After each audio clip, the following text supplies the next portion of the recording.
Maritime boundary of a country. किसी भी देश की लैंड टेरिटरी को तो हम आसानी से समझ लेते हैं, पर उसके आसपास के समंदर की सीमा को कैसे पहचानते हैं। 1980s में सब कंट्रीज़ आपस में लड़ने लगी कि ये हमारी बाउंड्री यहाँ तक है, हमारी बाउंड्री यहाँ तक है। तब the 1982 United Nations Convention on the Law of the Sea लाया गया एंड 1994 में इसको लागू किया गया। इस लॉ में हमारे समंदर को 5 कैटेगरी में डिवाइड किया गया है। First one is internal sea, second is territorial sea, third one is contiguous zone, fourth one is exclusive economic zone and the last one is high seas. Coastal line सीधी नहीं होती है, टेढ़ी मेढ़ी होती है, तो अगर हम वहाँ से डिस्टेंस को कंसीडर करेंगे तो प्रॉपर डिस्टेंस नहीं मिलेगा। इसीलिए बेस लाइन यानी कि इमेजिनरी लाइन होती है मैप पर, उसको ड्रॉ किया जाता है और उस लाइन से डिस्टेंस को कंसीडर किया जाता है। आगे बढ़ने से पहले हमें ये जानना बहुत ज़रूरी है कि डिस्टेंस एक्चुअल में हम कंसीडर कैसे करते हैं। 1 नॉटिकल माइल यानी कि 1.852 किलोमीटर्स, जैसे हम टेरिटोरियल डिस्टेंस किलोमीटर्स में कंसीडर करते हैं, वैसे ही सी लेवल पर नॉटिकल माइल में कंसीडर किया जाता है।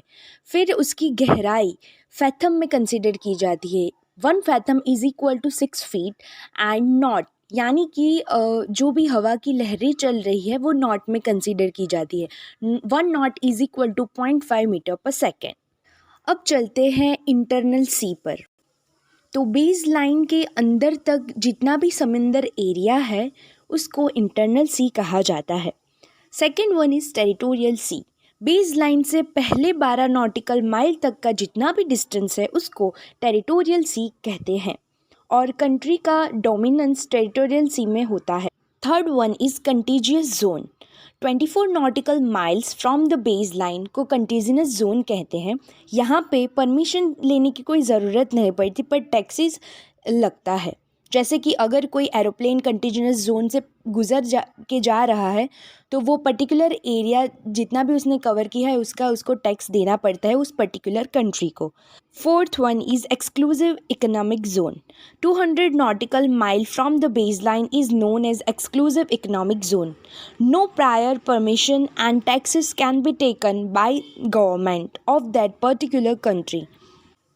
पर अगर कोई पेट्रोलियम प्रोडक्ट वहाँ से निकालना है या फिर मछली पकड़नी है तो वो उस कंट्री के दायरे में आता है। And the last one is high seas. Base line से 200 नॉटिकल माइल आगे तक का सारा एरिया हाई सीज में आता है और यहाँ पर कोई भी उस पर्टिकुलर कंट्री का लॉ नहीं बल्कि इंटरनेशनल लॉ अप्लाई होता है। अगर कोई भी पेट्रोलियम प्रोडक्ट वहाँ से निकलता है तो वहाँ पे ISA की परमिशन लेनी पड़ती है। ISA means international sea bed authority. Like, share, subscribe and follow.